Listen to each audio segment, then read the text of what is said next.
Ah, what a beautiful day. You guys like metal?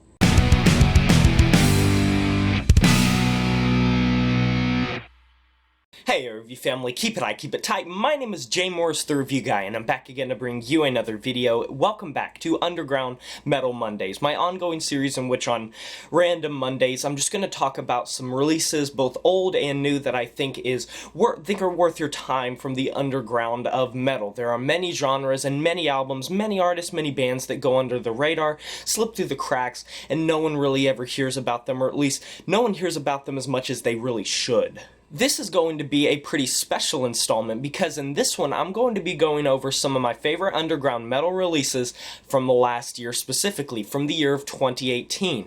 Longtime subscribers will actually probably remember some of these records because I covered them at the time, but I really hope no one's still around from back then because my videos were bad. But if you sift through my back catalog enough, you will find the reviews for these. So without further ado, let's get right into the video. Be sure to like if you enjoy this video, and go ahead and leave in the comment section below what some of your favorite underground metal releases of 2018 were. Let's go. So the first record I want to shout out is Hedninger's album, Ragnarok.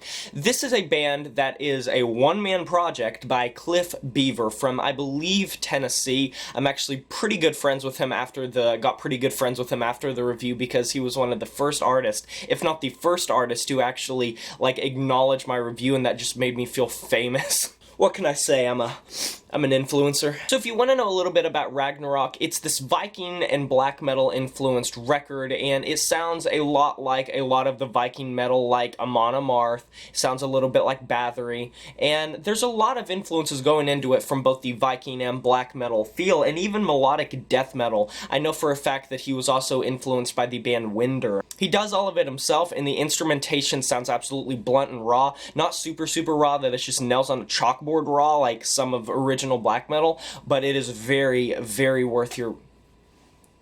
It's raw and it's blunt production-wise, but not as raw and blunt as like some of the OG black metal, so it's not like nails on a chalkboard raw. And considering he does it all himself, it's supremely impressive that he was able to come through with this record. By now, it is my favorite Hedninger project, even after listening to the other projects, and I'm excited to see what he does in the future. Next up, I want to give a shout out to Devoured TX's record, Skotia.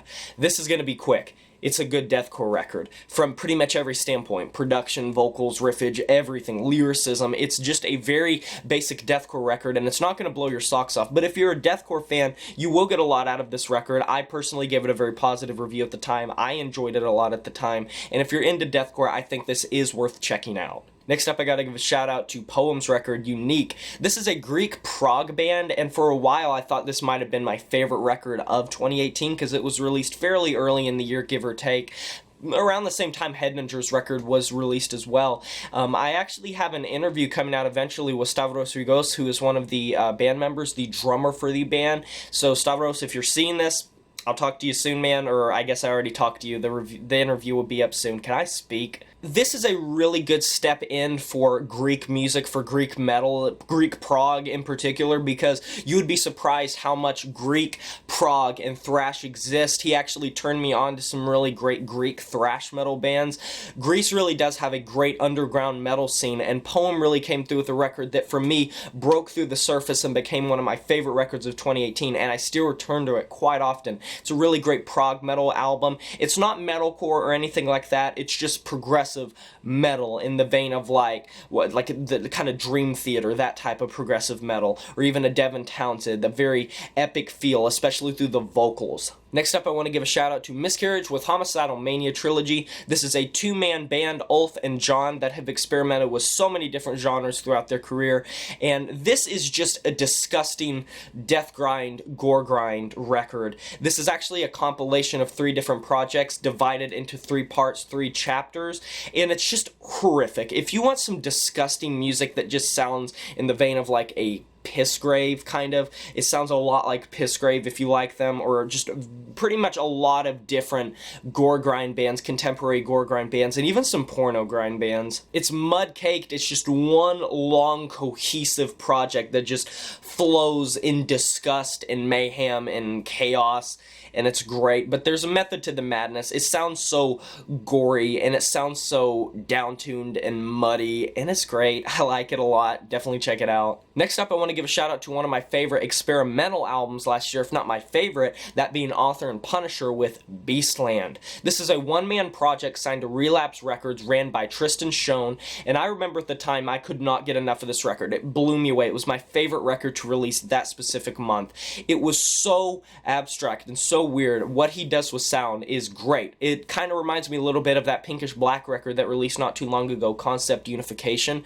If I would have had the 8.5s, the 7.5s, like the 0.5s at the time, it would have gotten an 8.5, but I gave it an 8, and it's just a very strange listen. I highly suggest, like, I'm not even sure if this can be considered metal, but I'm counting it because it does have some very abrasive metal, like metallic tendencies to it. He makes all of its instruments, because if I remember correctly, I did some research on him at the time, and it's slipping my mind a little bit, but I'm pretty sure he's an engineer or like an electrical person that made his own instruments and made these very weird sounds. So if you like experimental music, cutting-edge abstract music that is like very unique, you're not going to get any more unique than what Tristan did on this record, because it's literally his own project. It's his own creations. It's a really interesting story if you think about it. And listening to the record, it's not hard to see that it's a little bit off the beaten path. So it might not be the most accessible release, but it was definitely one of my favorite records of last year. And finally, I got Soreption with Monument of the End.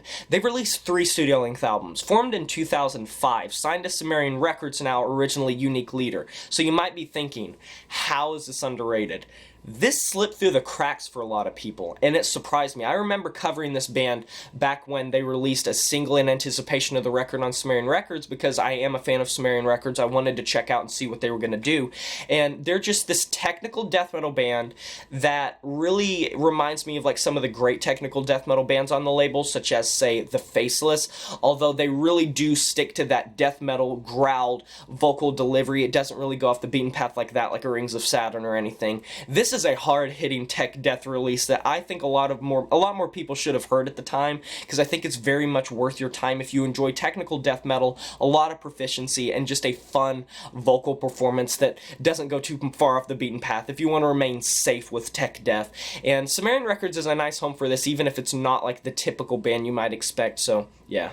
So yeah, another installment of Underground Metal Mondays done. If you enjoyed it, be sure to like, comment, and subscribe. Tell me what your favorite albums of last year were in the underground. Smash that notification bell to be notified of my future uploads. My name is Jay Morse, the Review Guy, and I'm signing off saying farewell.